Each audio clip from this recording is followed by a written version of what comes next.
Film की शुरुआत में कोरियन साम्राज्य के कुछ सैनिक बहुत से लोगों को सिर्फ इसलिए मार रहे होते क्योंकि वो सभी एक महामारी से ग्रस्त थे। उन्हीं लोगों में एक महिला जिसके साथ उसकी बच्ची भी थी, वो उन सैनिकों से विनती करती है कि उसकी बेटी को छोड़ दिया जाए क्योंकि उसे कोई महामारी नहीं है। लेकिन कोई भी उस महिला की बात नहीं सुनता और उन बीमार लोगों के पीछे मौजूद सैनिक उन सभी को तीर चलाकर जान से मार देते हैं। अब अगले सीन में हमें दिखाया जाता है कि वो छोटी बच्ची अब भी जिंदा थी क्योंकि उसे एक भी तीर नहीं लगा था। यहाँ पर वो बच्ची अपने माँ के लाश के पास बैठकर रो रही थी और तभी एक सैनिक आकर उसे अपने साथ ले जाता है, जिसके बाद हमें काफी साल बाद का सीन दिखाया जाता है जहाँ कोरियन साम्राज्य पर किसी दानव का खतरा मंडरा रहा था और लोग उस दानव को मॉन्स्ट्रम कहकर बुलाया करते थे।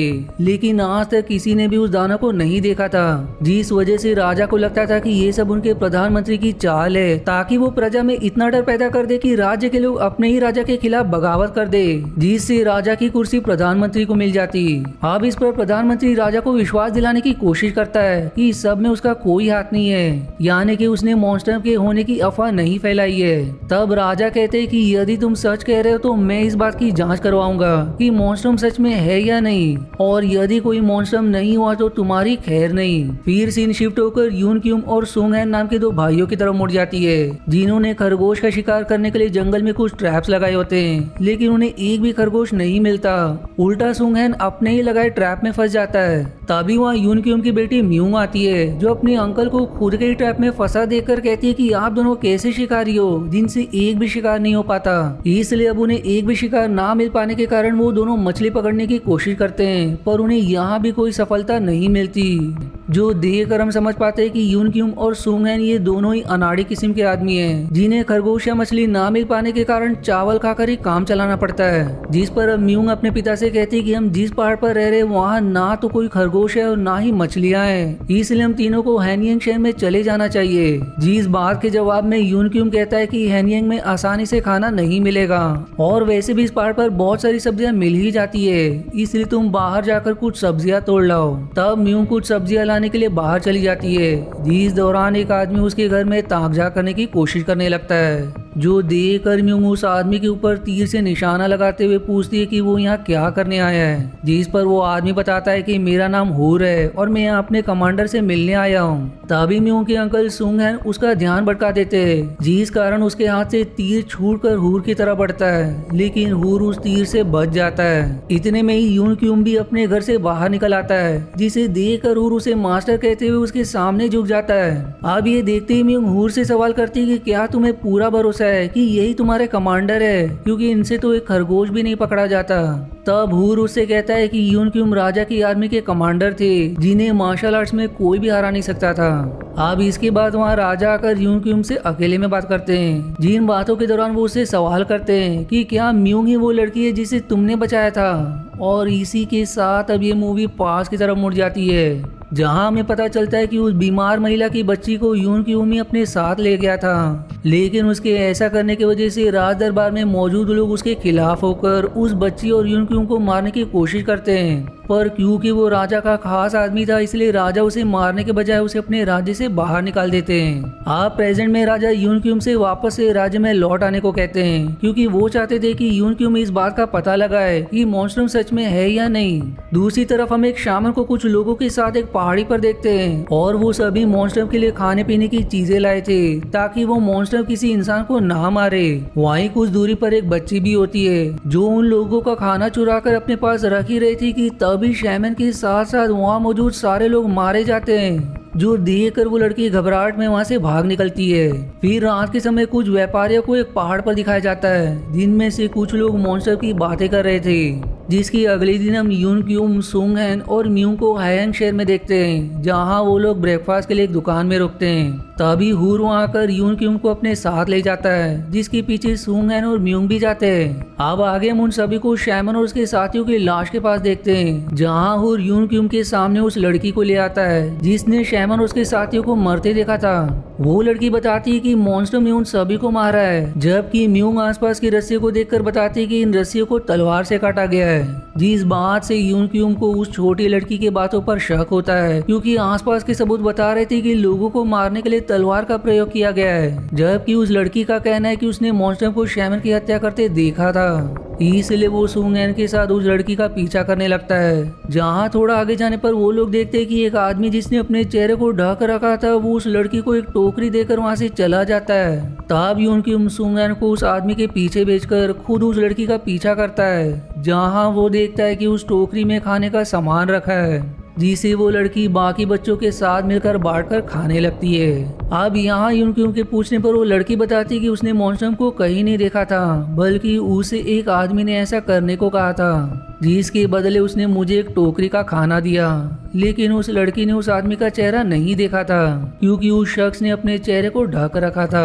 अब अगले सीन में हम यून सुंगएन, म्यूंग और हुर को इस केस के सिलसिले में बातें करते देखते हैं कि तभी उन्हें बाहर से कुछ शोर की आवाज आती है, और अब बाहर निकलकर देखने पर उन्हें एक शख्स मिलता है जिसके शरीर पर अजीब से फोड़े निकल आए थे।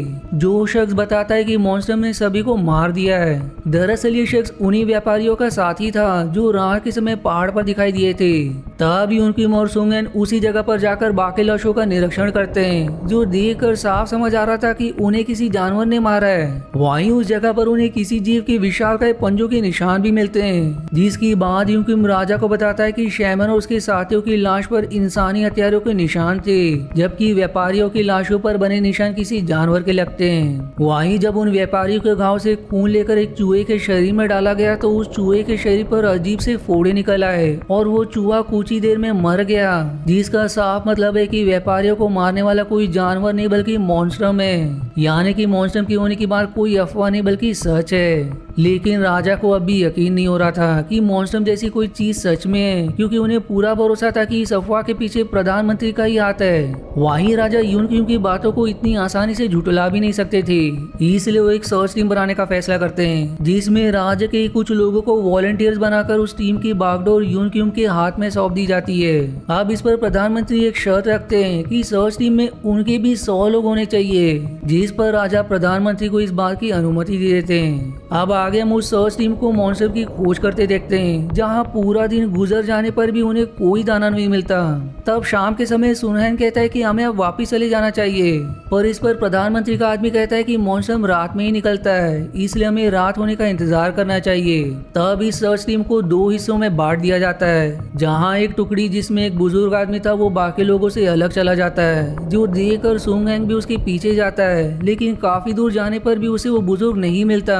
अब इतने में ही यून और बाकी लोग भी वहाँ जाते हैं, जिनके सामने अब एक गहरी खाई थी। यहाँ यून उस खाई में रस्सी के सहारे जाने लगता है, ताकि वो देख सके कि वहाँ कोई मॉन्स्टर रहता भी है कि नहीं। और उसके जाते ही प्रधानमंत्री का आदमी अपने साथियों को इशारा करता है कि वो लोग सभी वॉलंटियर्स को जान से मार दे, जो कि ऐसा ही होता है। जिसके बाद वो लोग यून और सुनहैन को एक जाल में फंसाकर हुर और म्यूंग को उस खाई में ढकल देते हैं, पर भाग्य से हुर और म्यूंग की रस्सी एक पत्थर में लटकने के कारण वो दोनों बच जाते हैं। पर तभी उन दोनों को किसी दानव की आवाज सुनाई देती है, जबकि इस तरफ प्रधानमंत्री का आदमी यून और सुनहैन को जान से मारने ही वाला था। लेकिन तभी वहाँ मॉन्स्टर आ जाता है, जो वहाँ आते ही प्रधानमंत्री के लोगों को मारना शुरू कर देता है। जबकि इस मौके का फायदा उठाकर यून और सुनहैन वहाँ से निकलकर उस खाई में चले जाते हैं, जहाँ उन लोगों को हुर और म्यूंग के साथ साथ वही बुजुर्ग मिलते हैं। ये बुजुर्ग बताते कि मॉन्स्टर को ठीक से दिखाई नहीं देता, लेकिन उसके सूंघने की और सुनने की शक्ति काफी तेज है, इसलिए वो सभी को चुप रहने के लिए कहकर मॉन्स्टर का सलाइवा यानी कि उसका लार लगाने को कहता है। इसीलिए वो सभी उस खाई में मौजूद मॉन्स्टर की सलाइवा को अपने शरीर पर लगा लेते हैं, क्योंकि ये खाई मॉन्स्टर का ठिकाना है।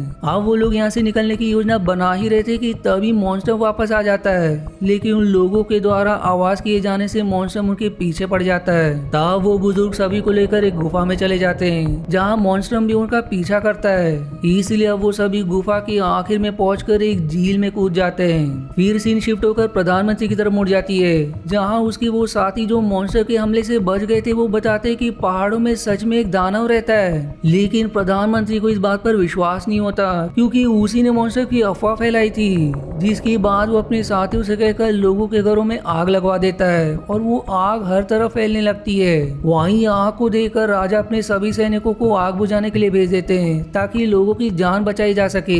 दूसरी तरफ हम उस बुजुर्ग और बाकी लोगों को एक हॉल में देखते हैं जहाँ कई पिंजरे बने हुए थे। अब वो बुजुर्ग रिवील करते हैं कि इस राज्य के पिछले राजा को 20 यानी कि दानव पालने का शौक था और उन दानव की देखभाल का काम यही बुजुर्ग किया करते थे। लेकिन एक दिन इस राज्य पर हमला हुआ जिसमें पुराने राजा को आज के राजा ने हरा दिया और तब से इस राज्य पर उन्हीं का शासन चल रहा है। वहीं प्रधानमंत्री को दानवों के बारे में पता चलने पर उसने सभी दानवों को मरवा दिया, लेकिन एक छोटे दानव को इस बुजुर्ग ने बचा लिया और वहीं छोटा दानव झील के रास्ते उस खाई में पहुंच गया जहां महामारी के कारण मरने वाले लोगों की लाशें खाकर वो खुद भी बीमार होता चला गया, जिस वजह से उसका दिमाग पूरी तरह से खराब हो गया और वो दानव कोई और नहीं बल्कि मॉन्स्टर ही है। और अब इस बुजुर्ग की कहानी से हम समझ पाते कि प्रधानमंत्री ने दानवों के होने की बात को राजा से छिपाई थी। इधर उन लोगों के बातों के दौरान ही वहाँ मॉन्स्टर आ जाता है, इसलिए अब वो बुजुर्ग एक घंटी जैसी चीज को बजाकर मॉन्स्टर का ध्यान अपनी तरफ खींचता है, क्योंकि ये वही घंटी थी जिसे मॉन्स्टर तब सुना करता था जब वो काफी छोटा था।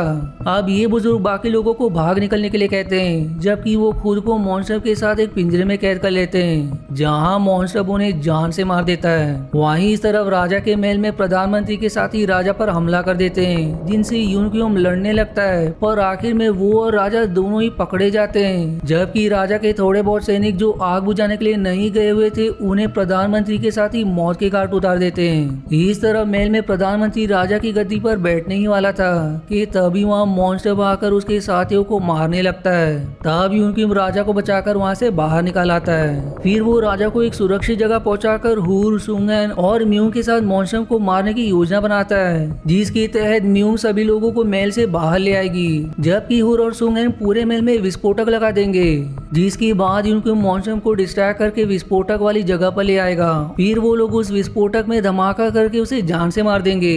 इसलिए म्यूंग प्रधानमंत्री और उसके लोगों को छोड़कर बाकी सबको महल से बाहर निकालने के बाद महल का दरवाजा बंद कर देती है, जिस कारण मॉन्स्टर प्रधानमंत्री और उसके साथियों को जान से मार देता है। उधर यून मॉन्स्टर को अपने पीछे महल के उस हिस्से में ले आता है जहां हुर और सुंगन ने विस्फोटक लगाए थे।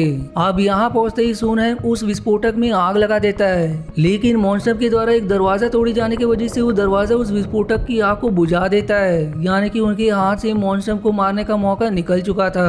तब यून उन सभी को वहाँ से बाहर जाने के लिए कहकर खुद उन विस्फोटकों में आग लगाने की कोशिश करता है ताकि वो मॉन्स्टर को मार सके, लेकिन मॉन्स्टर उसे बुरी तरह घायल कर चुका था। इसलिए यून जो इस समय विस्फोटकों के पास बैठा था वो एक महल से उन सभी विस्फोटकों में आग लगाकर उसमें धमाका कर देता है और इस धमाके में मॉन्स्टर मारा जाता है। वहीं बाहर मौजूद सुंगन और हुर को लगता है कि यून भी इस धमाके में मारा गया, लेकिन म्यूंग अपने पिता को खोजते हुए वहाँ पड़े पत्थरों को हटाने लगती है जहाँ उसे यून मिल जाते हैं, जिसकी सांसें अब भी चल रही थी। अब इसके बाद हमें कुछ दिनों बाद का समय दिखाया जाता है जहाँ हुर और म्यूंग जो एक दूसरे को पसंद करने लगे थे वो हैन्यूंग में ही रुकने का फैसला करते हैं, जबकि यून और सुंगन वापस से अपने पुराने घर की तरफ निकल पड़ते हैं। जहाँ अब सुंगन सवाल करता है कि आखिर तुम उस धमाके में बच कैसे गए, जिस पर अब हमें फ्लैशबैक में दिखाया जाता है कि विस्फोटकों में आग लगाने से ठीक पहले यून ने अपने आप को एक लिफ्ट से अटैच कर दिया था, जिस कारण वो ऊपर की ओर खींचा चला गया और इस तरह वो उस खतरनाक धमाके से बच गया। और फिर इसी हैप्पी एंडिंग के साथ ये मूवी यहीं समाप्त हो जाती है। आशा है आपको मेरी एक्सप्लेनेशन पसंद आई। यदि हाँ तो प्लीज वीडियो को लाइक करना और चैनल को सब्सक्राइब करके सपोर्ट करना ना भूलें। मिलते हैं अगले एक्सप्लेनेशन वीडियो में, तब तक के लिए धन्यवाद दोस्तों।